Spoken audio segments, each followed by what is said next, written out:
അപ്പോൾ ഇന്നത്തെ date June 5. June 5 ലോകത്തിൻ്റെ ഏറ്റവും പ്രധാനപ്പെട്ട ഒരു ദിവസമായിട്ടാണ് നമ്മൾ ആഘോഷിക്കുന്നത്.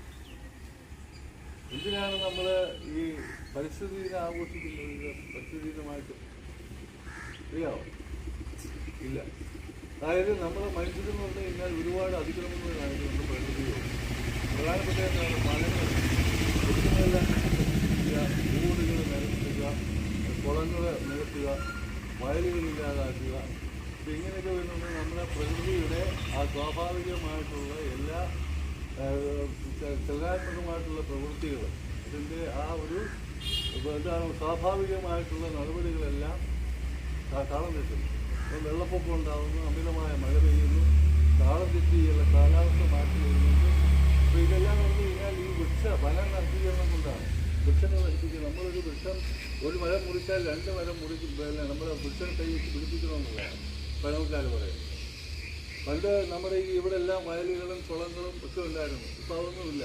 അപ്പോൾ അതുകൊണ്ട് മഴ പെയ്ത് വരുന്ന വെള്ളമൊക്കെ എങ്ങോട്ട് ഒഴിച്ചു പോകും. അങ്ങനെയാണ് വെള്ളപ്പൊക്കം ഉണ്ടാകുന്നത്. അപ്പോൾ അത് വെള്ളപ്പൊക്കം ഉണ്ടാകാതിരിക്കണമെങ്കിൽ നമ്മൾ എന്ത് ചെയ്യണം? വൃക്ഷങ്ങൾ വെച്ച് പിടിപ്പിച്ച് കഴിഞ്ഞാൽ ഈ മഴവെള്ളം ഒഴിച്ചു വരുമ്പോൾ മണ്ണ് ഒഴിച്ചു പോകാതെ തടഞ്ഞു വരും. മനസ്സിലായോ?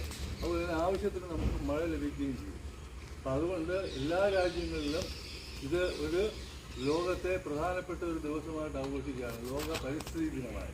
അതുകൊണ്ടാണ് നമ്മുടെ രാജ്യവും എല്ലാ വർഷവും ജൂൺ 5-ാം തീയതി നമ്മൾ പരിസ്ഥിതി ദിനം ആഘോഷിക്കുന്നത്. നമ്മുടെ വനം വകുപ്പിൻ്റെ നേതൃത്വത്തിൽ ഇത് വനമഹോത്സവമായിട്ട് ആഘോഷിക്കാറുണ്ട്. വൃക്ഷങ്ങൾ വെച്ച് പിടിപ്പിക്കുക. അതുകൊണ്ടാണ് നമ്മുടെ സ്കൂളുകളിലൊക്കെ നിങ്ങൾക്കെല്ലാം വൃക്ഷത്തൈ വന്ന് വീട്ടിൽ കൊണ്ട് വെക്കുക, നമ്മുടെ സ്കൂൾ വളർത്തി വയ്ക്കുക എന്നുള്ളതിൻ്റെ പ്രാധാന്യം. അപ്പോൾ വൃക്ഷങ്ങൾ നമ്മുടെ ജീവിതത്തിൻ്റെ ഏറ്റവും പ്രധാനപ്പെട്ട ഭാഗങ്ങളാണ്. മനസ്സിലായോ?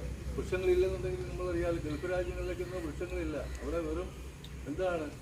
മണ്ണ് മാത്രമാണ്, മണൽ മാത്രം, മണൽ പ്രദേശമാണ്, മരുഭൂമി എന്ന് പറയും. കാരണം എന്താ? മഴയില്ല, വൃക്ഷങ്ങളില്ല. അതുകൊണ്ട് അവിടെ ചൂട് കൂടുതലാണ്. പകൽ ചൂടും രാത്രി കൂടുതൽ തണുപ്പുമാണ്. നമുക്കതുണ്ടോ? ഇല്ല. നമ്മുടെ കേരളം എന്ന് പറഞ്ഞാൽ ശുദ്ധമായ പ്രദേശമാണ്. ഇഷ്ടംപോലെ വൃക്ഷങ്ങളുണ്ട്, നദികളുണ്ട്, കായലുണ്ട്, കടലുണ്ട്. പക്ഷെ നമുക്കും ഇതുണ്ടായിട്ട് പോലും നമ്മുടെ പ്രകൃതിക്ക് ചില മാറ്റങ്ങളൊക്കെ വന്നു. അതുണ്ടാകാതിരിക്കാൻ നമ്മളെല്ലാവരും ശ്രദ്ധിക്കണം. നമ്മൾ ഇനി എല്ലാ വർഷവും നമ്മൾ ഒരു മരം മുറിച്ചാൽ 2 തൈയെങ്കിലും ആ മരത്തിൻ്റെ തൈ വെച്ച് പിടിപ്പിക്കണം. ഇത് ഓർമ്മിപ്പിക്കാനാണ് നമ്മൾ ലോകത്ത് എല്ലാ ജനങ്ങളും എല്ലാ രാജ്യത്തും ഈ ദിവസം ലോക പരിസ്ഥിതി ദിനമായിട്ട് ആഘോഷിക്കുന്നത്. ഇപ്പോൾ മനസ്സിലായല്ലോ ഇതിൻ്റെ പ്രാധാന്യം. അപ്പോൾ അത്ര പ്രാധാന്യമുള്ളതാണ് ഇത് വൃക്ഷങ്ങൾ. ഓക്കെ. അപ്പോൾ ഇന്ന് നമുക്ക് അതിൻ്റെ ദിനമായിട്ട് ആഘോഷിക്കാൻ എല്ലാവർക്കും നല്ല ശുഭാംശങ്ങൾ ശുഭദിനമായിട്ട് ആശംസിച്ചുകൊണ്ട് നമുക്ക് നമ്മുടെ കർത്തവ്യത്തിലേക്ക്